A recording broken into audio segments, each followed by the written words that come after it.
అన్న సభాధ్యక్షులు ధర్వంజన్న ఇక ఈ మీటింగ్ అంటే అంజన మేము చాలా విరిగిన జ్ఞాపకాలు ఉన్నాయి. ఈ మీటింగ్ పెట్టేందుకు అంటే 30 ఏళ్ల సుదీర్ఘ పోరాటం ఒక ఆఖరి అంచెలకు వచ్చింది. మైక్ వేరే ఉంది నాగరాజు.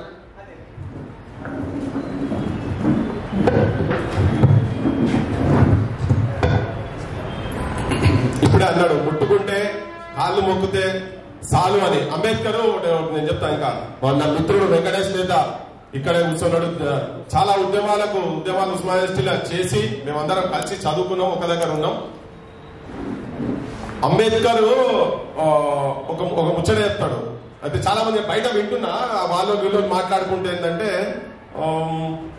మందకృష్ణ మాదిగ గారు అంబేద్కర్ ను ద్వేషిస్తాడు అని చెప్పని నేను చూపించిన అన్న కూడా ఒక పెద్ద మనిషి ఆయన మాట్లాడి అంబేద్కర్ పట్యాలలో అనుకుంటా ఆఖరి మీటింగ్ మార్చి 18 ఆ సభలో మాట్లాడుకుంటా అంటాడు, నా జీవితం అంతా ధార పోసి నేను నా జాతుల గురించి, చదువు గురించి, ఉద్యోగాల గురించి, రాజకీయ రిజర్వేషన్ల గురించి నేను పోరాడి సాధించుకొని తీసుకొచ్చిన రిజర్వేషన్ ఫలాలు కొంతమంది స్వార్థపరులకు వాళ్ళ కడుపు నింపుకుంటందుకు, వాళ్ళ కుటుంబాల కడుపు నింపుకుంటందుకు, వాళ్ళ ఉద్యోగాలు వాళ్ళ దగ్గరనే ఉండి రిజర్వేషన్ వాళ్ళ చుట్టే తిరిగేటట్టు చేసుకుంటున్నారు. నేను చాలా సిగ్గనిపిస్తుంది, అవమానపడుతున్నా. నేను ఈ ప్రయత్నం ఏదో క్షేత్రస్థాయి పోయి గ్రామీణ ప్రాంతాలలో పోయి నా పేద ప్రజలు ఆకలితో అలమటిస్తున్నటువంటి నా జనం దగ్గర కనుక పోయేది ఉంటే నాకు ఇంకా తృప్తి ఉంటుండే. Pay back to the society జరుగుతలేదు అని. ఇవాళ ఒక సైడ్ ఏమో అట్లా ఒక కుటుంబము ధనం సంపాదించి వేల కోట్లు కాదు లక్షల కోట్లు సంపాదించినటువంటి ఒక కుటుంబం ఒక సైడ్ ఉంటే, అంబేద్కర్ ఆఖరి ఉపన్యాసం ఏదైతే బాధపడ్డాడు ఆ బాధలకెళ్ళి ఆ జనాల గురించి పుట్టుకొచ్చినటువంటి వ్యక్తి మందకృష్ణ అని చెప్పి తమలో కంపారిజన్ చెప్పి నెక్స్ట్ అంబేద్కర్ అని అన్నారు కదా. అందుకని నేను సడన్ గా గుర్తుకొచ్చి చెప్తున్నా. ఇక మీ అందరిది ఆపదేళ్ల చూడు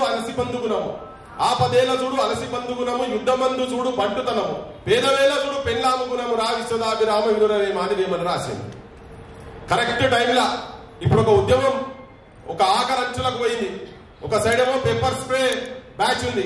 తెలంగాణ ఉద్యమంలో పార్లమెంట్ లో లాస్ట్ బిల్లు పాస్ అయ్యేటప్పుడు ఏం చేసి కొంతమంది పేపర్ స్ప్రే చల్లిరు కదా. ఆ బ్యాచ్ వాళ్ళు ఒక సైడ్ ఉన్నారు.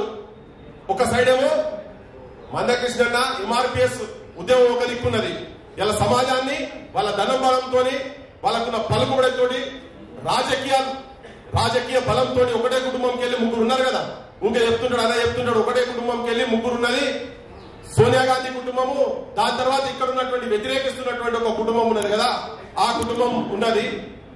ఇప్పుడు సరైన సమయంలో ఈ సమాజం తెలంగాణ 50 మంది సమాజం, ఆంధ్రప్రదేశ్ కూడా కావచ్చు, దేశం కూడా అంతా ఎటువైపు ఉండాలి, ఎటు పక్కకు ఉండాలి.